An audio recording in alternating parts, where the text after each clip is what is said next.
In 1963, a quiet Scottish sheep farmer arrived at the Indianapolis Motor Speedway with a small green car that had its engine in the wrong place. The men who ruled America's greatest race took one look and laughed. They called it a funny car, a flimsy toy that had no business at the Brickyard.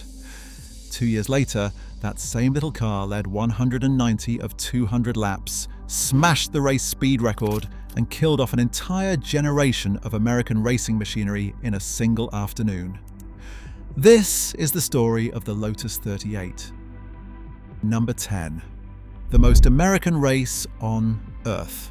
To understand what Lotus was walking into, you need to understand what the Indianapolis 500 meant in the early 1960s. It was the richest motor race in the world, the deadliest, and the most fiercely traditional. Since the early 1950s, it had been ruled by one type of machine, the front-engined roadster. These were huge, heavy cars with a 4-cylinder Offenhauser engine mounted up front, built by American craftsmen, driven by hard American men, and refined over a decade into something close to religion.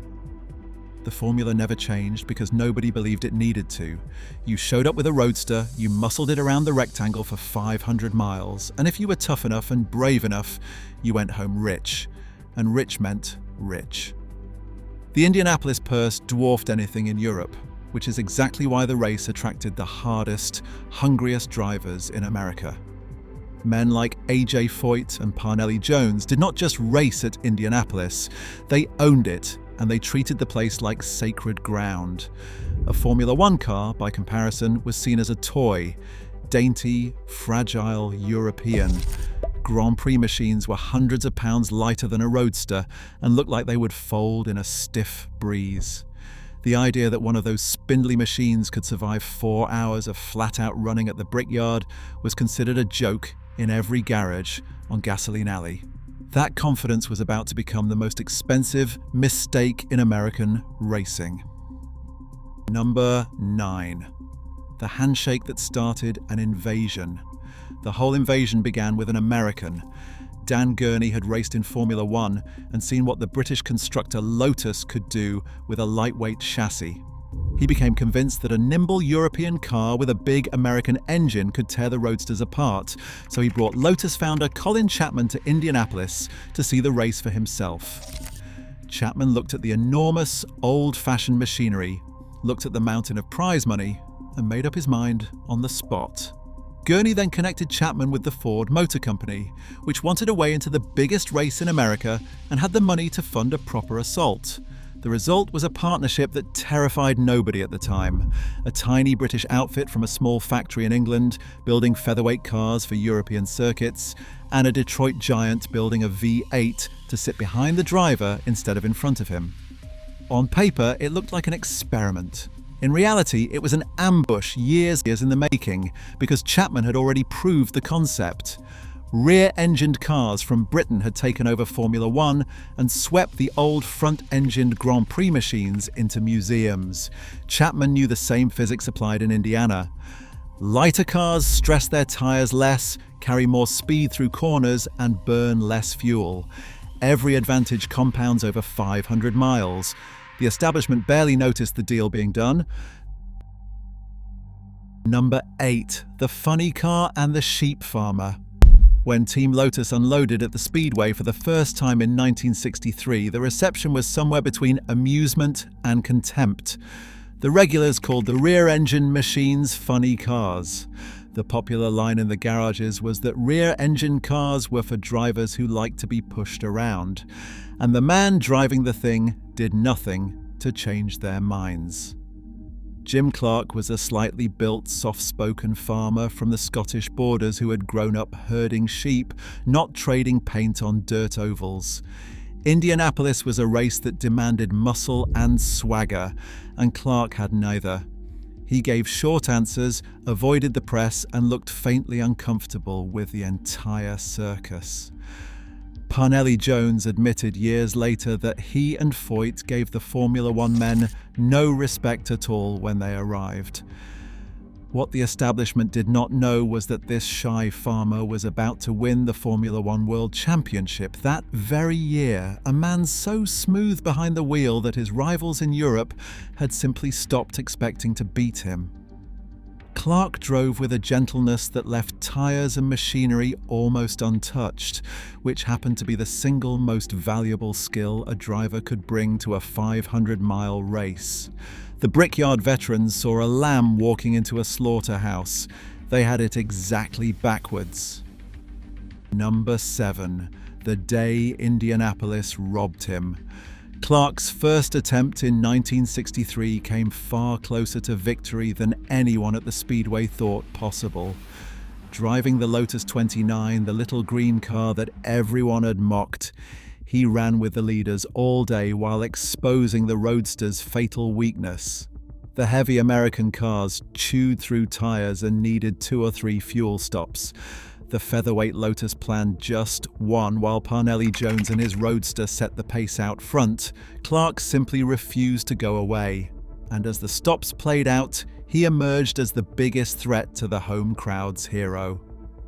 Then, late in the race, Jones developed a serious problem.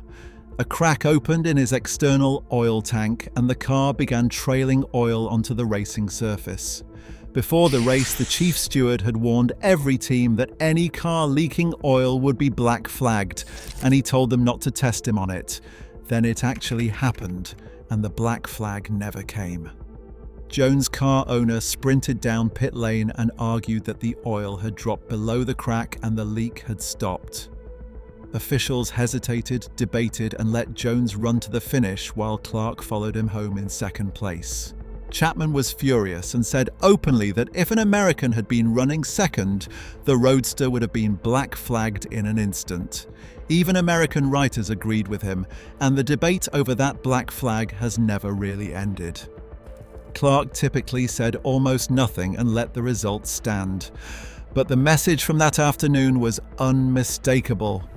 The funny car had nearly won at its very first attempt on a track the team had first laid eyes on barely a year earlier, and plenty of people watching believed it already had. Number 6.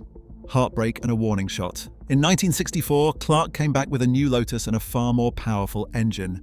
Ford had replaced its original pushrod motor with a purpose-built 4-cam racing V8, and the combination was devastating. Clark stuck the car on pole position with a record qualifying run. The joke was over and everyone at the Speedway knew it. In the race, he took the lead from the start, but his gamble on tyres turned on him. Chapman had qualified on special soft compound rubber. The rules forced the team to race on the same type, and the wear rate was brutal. The tread stripped off Clark's left rear, the flailing rubber tore into the rear suspension, and the whole corner of the car collapsed. His race was done before half distance. The second year running, that victory had slipped through British fingers. A Jay Foyt went on to win in a traditional roadster, and afterward he made a point of mocking the funny cars he had just beaten. What Foyt could not have known was that he had just taken the last victory a front-engined roadster would ever score at the Indianapolis 500. The old guard celebrated like the natural order had been restored. In reality, they were dancing at their own funeral, and the men from England were already drawing the car that would bury them. Number 5. The weapon from Chess Hunt. For 1965, Colin Chapman and designer Len Terry created something new. 2 straight years of near misses had taught the team exactly where its earlier cars fell short, and Terry set out to fix all of it at once. The Lotus 38 was the first Lotus Indianapolis car built around a full Monaco tub, a stressed aluminium shell that made the car dramatically stiffer, safer in a crash, and lighter than anything the Roadster builders could imagine. It also received bigger ventilated disc brakes and reworked suspension geometry because Terry was not building a car to compete with the Roadsters. He was building a car to make them irrelevant. The whole machine weighed barely more than 600 kilograms. A featherweight next to the American Iron it was built to destroy. Behind the driver sat Ford's fuel-injected quad-cam V8, producing around 500 horsepower and drinking alcohol fuel. And because Indianapolis only turns left, Terry offset the entire car to one side between its wheels, so the weight sat where the corners wanted it. The Roadster men had spent a decade perfecting a formula. Terry and Chapman had spent one winter making that formula obsolete. This time the car also sat on Firestone rubber, chosen only after the team pounded around on full fuel loads to prove the tyres could survive the distance. And Ford's engine now ran on alcohol fuel with constant flow injection. When the finished car arrived at the speedway, one Lotus mechanic remembered that there was almost nothing to do. They finished it on time, pushed it out each morning, Clark went faster, and they put it away again. After 2 years of scrambling, the team had built a machine with no weaknesses left to find. Quick pause before the top four, because everything from here on is the gamble, the qualifying massacre, and the single most dominant race day in Indianapolis history. I go through the comments on every one of these videos, so if there is a machine from this era you want covered next, leave it down there. And if stories like this one are your kind of thing, subscribing is the easiest way to make sure the next one finds you. Now, back to 1965. Number 4. Betting everything on America. Here is the part people forget. The 1965 Indianapolis 500 fell on the same weekend as the Monaco Grand Prix, the crown jewel of the Formula One calendar, and this time there was no way to do both. In earlier years, Clark had squeezed both races into the same week, flying across the Atlantic between them. Now the calendar had closed that door. Team Lotus looked at the two races and walked away from Monaco entirely. Think about what that meant. The fastest driver in Formula One, in the middle of a championship campaign, skipped the most glamorous event in his sport, handed his rivals free points, and flew to Indiana instead. The money explains part of it. Winning at Monaco that year was reportedly worth around £700 to the winner, while Indianapolis paid out a purse worth tens of thousands. But it was also unfinished business. Clark had been robbed in 1963 and broken in 1964, and both he and Chapman wanted the Brickyard more than they wanted anything Monte Carlo could offer. It was still a colossal gamble with Clark's Formula One season. The bet paid off in a way nobody could have scripted. Clark went on to win the Formula One World Championship that same year, and to this day, he remains the only driver in history to win the Indianapolis 500 and the Formula One title in the same season. Skipping Monaco did not cost him a thing. It just added the biggest trophy in America to the pile. Number 3. The day the speed barrier fell.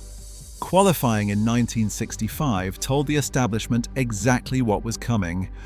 All month long, the timing screens read like a countdown to something. Clark was the first driver over 150 miles per hour in practice on the very first days of running, and the speeds kept climbing from there. Then, on pole day, Jim Clark took the Lotus 38 out and became the first driver ever to break the 160 miles per hour barrier in official qualifying at Indianapolis, setting one-lap records as he went. A rookie named Mario Andretti had set the early pace that morning, and he was in a rear-engined car too. Jay Foyt answered Clark with an even faster run to snatch pole position, but look at what he was driving. The defending champion, the great hope of American racing, had abandoned his roadster and qualified fastest in a Lotus of his own. That is what surrender looks like. When the field of 33 was set, 27 cars had their engines behind the driver. Only 6 machines in the entire show still carried their engines up front. 2 years earlier, the funny cars had been a punchline. Now the punchline filled almost the entire grid, and the fastest men in America were fighting each other for British machinery. Number 2. Stock car boys and a 50-gallon trick. Chapman and Ford knew the race could be lost in the pits, where the roadster crews had decades of experience. So Ford brought in outside help, and it was a masterstroke. The Wood brothers, the legendary stock car team from Virginia, famous for the fastest pit work in NASCAR, were invited to run the stops for Team Lotus. Their arrival caused a stir the moment they walked into the garage area because everyone at the speedway knew their reputation. The brothers studied the Lotus refueling system, a gravity rig that used a Venturi tube to speed the flow, then quietly broke in the fueling hose nozzles ahead of time by working them in and out of the coupling until every connection was smooth.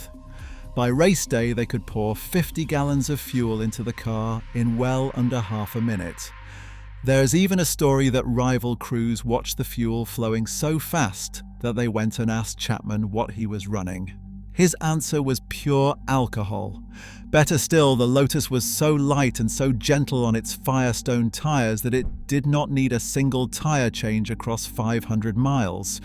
While the heavy roadsters wore out rubber and burned time in the pits, Clark would stop just twice all day, take fuel only, and go. The rest of the paddock was still figuring out how to catch the green car on the track. Nobody had told them the race would also be won standing still. Number 1. 190 laps of humiliation. On the 31st of May 1965, in front of one of the largest crowds ever to watch a motor race, Jim Clark settled the argument forever. He led from the start, gave up the lead to Foyt for a single lap early on, then drove past him on lap 3 and simply disappeared. For a few laps, the crowd got the duel it wanted, Foyt clinging to the green car's gearbox, and then the gap started opening and never stopped.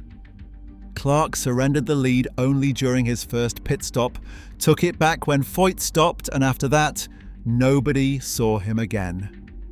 Foyt's transmission failed past half distance, and with it went the establishment's last real hope. Parnelli Jones, the man who had beaten Clark under that cloud of oil 2 years earlier, chased as hard as he could and ran out of fuel on the very last lap, yet still held on to second place. Mario Andretti brought his car home third and took Rookie of the Year. Only 11 cars were still running at the finish, and far ahead of them all, the sheep farmer in the little green funny car crossed the line nearly 2 minutes clear of the field. Clark led 190 of the 200 laps, the most anyone had led at Indianapolis in over a decade. He became the first man ever to win the race at an average speed above 150 miles per hour, smashing the record Foyt had set the year before, and the first winner from outside America in 49 years. The race was so clean and so controlled that the caution lights burned for barely 13 minutes all afternoon. No front-engine roadster ever won the Indianapolis 500 again. Within a couple of seasons, the roadster had vanished from the front of the field entirely, and the pattern Chapman and Terry laid down became the template for every Indianapolis car that followed. The machines that had ruled the Brickyard for a generation were obsolete by dinner time, and every winner since has carried its engine exactly where that mocked British car carried it in 1965. America laughed at the Lotus 38 right up until the moment it rewrote what an American race car was. Jim Clark went home with the richest prize in motorsport and finished the year as Formula One World Champion, capping one of the greatest single seasons any driver has ever put together. The men who called his car a joke ended up racing rear-engined cars of their own.